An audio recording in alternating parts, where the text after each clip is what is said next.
Hello there guys, this is Buburukaun here, back again on another video, and today I'm going to do What If My Academia After Super, part 9. Hope you enjoy it.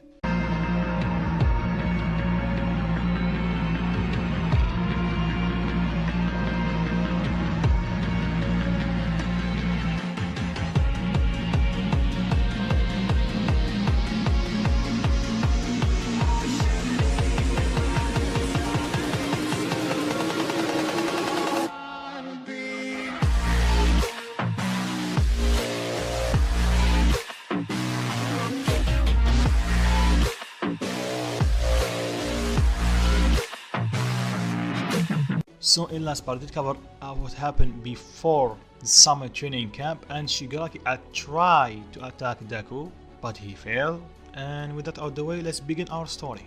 When Deku was flying back toward his house, for some reason he can't get Shigaraki out of his head, and telling himself, what does a villain do in a supermarket, and why did he attack him of all the people? He knows he's strong, but his main target is All Might. And why he was jealous of this hero killed Stain. A lot of questions, but without any answers. Deku brushed it off and didn't take too much of it. After a couple of seconds, he arrived home. After that, he ate his dinner. Then he asked his mom how his dad looked.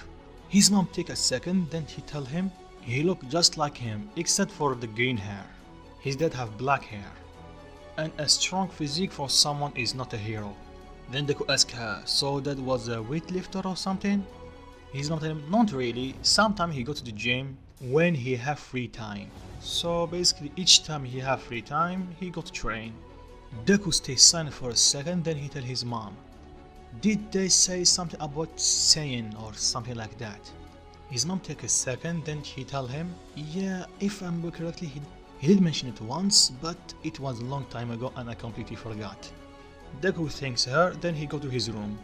And like all Saiyans do, he do some push-up, then he start taking. So his dad know about Saiyans. But where did he left? And why? And this only make a more question than was before with no answer. Deku brush it off like he did with the previous one. Then he fall asleep. In next day, he got a letter. And it was basically an invitation to Island. Deku read it and he realized that he have to bring a friend with him. He immediately called Bora and asked her if she want to come along. She tell him she already going because of her family business or something like that, and she was actually going to ask him if he want to come along. So see Island? Deku not yeah. He took his second option and asked Todoroki. He told him the same about his dad. Then the third option, he asked Ida, but he told him the same about his brother, and he got an invitation to come along with him. Then at last he have two persons in mind, Bakugo and Oraka. And without second of thought, he called Oraka. Because he's still quite pissed about Bakugo for what he did in the second day of UA, and he still didn't apologize. After Oraka picked up the phone, he asked her if she wanted to come along. At first she was shy and shocked, then she accepted. Deku tell her the time they meet in the airport. Then they fly toward Island. And well, I know some of you guys ask me why did not All Might call Deku? Well, he just called Mirio because he's next successor of One for All, and he wants to spend much time with him because they have a bond much stronger than blood. So in this scenario, Melissa didn't meet Deku, she met Mirio. So now let's stay with All Might for a few minutes. He met David, they hug like old friends. Then after he told everybody to leave, he asked All Might about his power. All Might remembered the promise that he did to Kami and Deku, so he told him about his injury that he healed, about someone that he didn't want to share his name, and his power was more than what he was in his prime. And guys, I'm going to shoot in the dark and say that the machine that tests All Might's power actually tests how much power he have in him. So basically the same key. So when David tests All Might key levels, he was shocked. Not only All Might power is above his prime, but All Might did tell him about the Kaioken. Not they tell him how he get it, but he tell him about how he discovered it. So in this scenario, Island was not attacked by some villains. David just cancelled the offer and he told them about All Might is here. If they do the job right now, they will definitely get caught and they will be punished as villains. So the next day was basically everybody just fooling around. And Bra got a little bit annoyed that Deku invite Oraka here. And he tell her he did try to call his other friend, but all of them were already invited to Island, so he didn't want to invitation to go to waste. But I believe him because she know that Deku this is not the person that lie or keep secret from her. He did tell her about their sayings and they can transform, so if he tell her about that big of a secret, he can possibly hide anything away from her. He can possibly hide anything from her. But she did act spoiled and tell him you have to spend all day with me. Deku accept, and without me just basically doing another date between the two, everyone meet in the party, and Deku meeting Mirio early on in the series, and Deku tell him about that he know about One for All, and he tell him that he was the second candidate for holding One for All after Mirio, and because that both of them become friends very quickly. And because of Mirio's cheery personality, Deku did comment that his personality is almost like All Might, always smiling. And because of that, Deku did think of telling him how to use Ki, but he kept it to himself, at least for now. He doesn't know Mirio very well.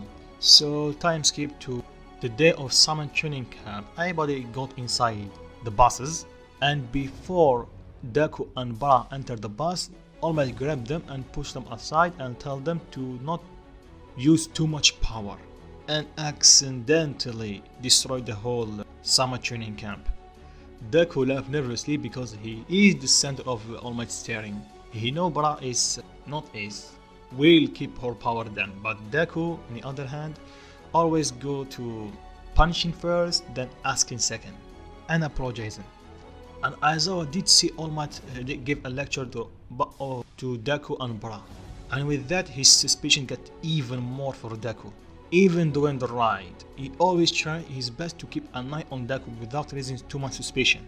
So when they arrive, they meet the Wild Wild Pussycat. Then the same happened.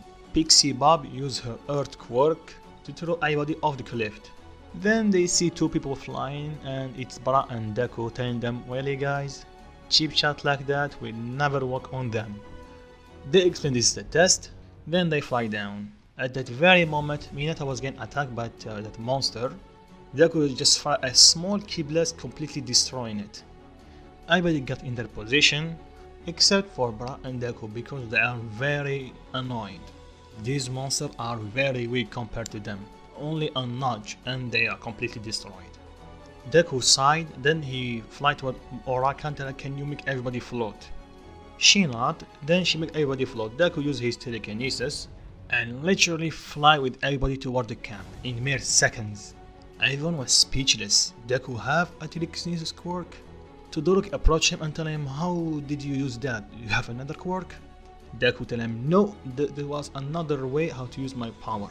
Then he explained how to use telekinesis exactly. They turned to Bra and asked her the same thing. They nod, then she told them also All Might can use telekinesis. It's not a very hard technique to master. Everyone did ask anything else and they just stay silent. After let's say half an hour, and I don't know how time they spent between the Pussycat arrive at camp. So basically when they arrive they are surprised to see them. Then they ask them how did they get here. Then they tell them about how Deku used telekinesis to basically fly everyone to the camp.